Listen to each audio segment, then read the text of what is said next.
नमस्कार दोस्तों, जैसा कि हमने आपको जानकारी पूर्व में दे दी है कि जो खंडवा से अकोला का सेक्शन है उसमें आमला खुर्द से अकोट का सेक्शन अब डाइवर्ट मार्ग से बनाया जाएगा।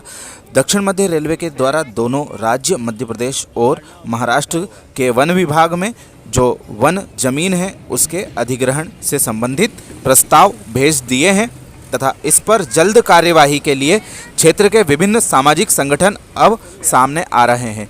इसी बीच खंडवा अकोला के बीच में जो कार्य किया जाना है, खंडवा बुरहानपुर कलेक्टर से मिलकर दक्षिण मध्य रेलवे के अधिकारियों ने इस मार्ग के ब्रॉडगेज करने से संबंधित अनुमति का प्रस्ताव रखा था। इसमें केंद्रीय वन विभाग के माध्यम से राज्य सरकार को भी 2 स्टेज की क्लियरेंस प्राप्त होना है। रेलवे ने तुखईथट से अकोट के बीच में करीब 29 किलोमीटर लंबाई ज़्यादा वाले मार्ग से जो अलाइनमेंट बनाया है उस पर मध्य प्रदेश सरकार के द्वारा फॉरेस्ट व लैंड क्लियरेंस देने की मांग को देखकर पूर्व निमाड़ चैम्बर ऑफ कॉमर्स और इंडस्ट्रीज तथा जनमंच के सदस्यों ने वन मंत्री डॉक्टर कुंवर विजय शाह से खंडवा आगमन पर भेंट की ताकि इस बहुप्रतीक्षित प्रोजेक्ट को जल्द से जल्द पूरा किया जा सके। जनमंच और चैम्बर ऑफ कॉमर्स के प्रवक्ता श्री कमल नागपाल जी ने बताया, खंडवा अकोला गेज कन्वर्जन कार्य के अंतर्गत रेलवे के द्वारा मध्य प्रदेश सीमा से खंडवा बुरहानपुर जिलों की सीमाओं के फॉरेस्ट लैंड की आवश्यकता को देखते हुए वन और पर्यावरण की मंजूरी और भूमि मांग के लिए जो प्रस्ताव वन विभाग को भेजा है वो वहां से अप्रूवल होकर मध्य प्रदेश सरकार के पास में आएगा।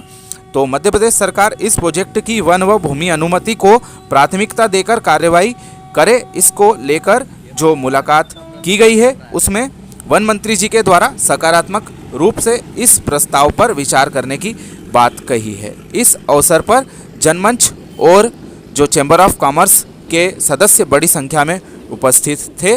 तो उन्होंने यह महत्वपूर्ण जो मांग वन मंत्री जी से की है, इससे आने वाले समय में जल्द से जल्द इस प्रस्ताव पर मंजूरी केंद्र से स्टेज 1 क्लियरेंस होने के बाद में स्टेज 2 क्लियरेंस प्राप्त होने में हो सकती है। तो यह काफ़ी अच्छी सकारात्मक पहल जनमंच और चैम्बर ऑफ कॉमर्स के सदस्यों ने की है। हम उनका हार्दिक धन्यवाद हमारे सब्सक्राइबर और तमाम क्षेत्र की जनता की ओर से करते हैं।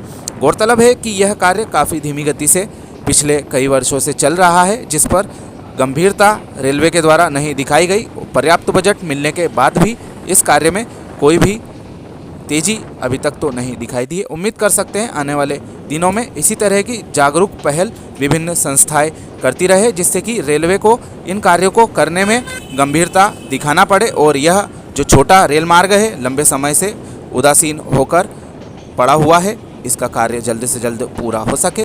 इसी तरह सनावद में भी स्थानीय संस्थाओं के द्वारा आंदोलन ब्रॉडगेज लाइन के लिए चलाया जा रहा है और सनावद से खंडवा के बीच में ट्रेनें शुरू करने की मांग के लिए पोस्ट कार्ड अभियान उनके द्वारा चलाया जा रहा है। यह पहले काफ़ी अच्छी की जा रही है और आगे भी इस तरह की गतिविधियां चलती रहे तो जल्द ही यह निर्माण पूरे होंगे।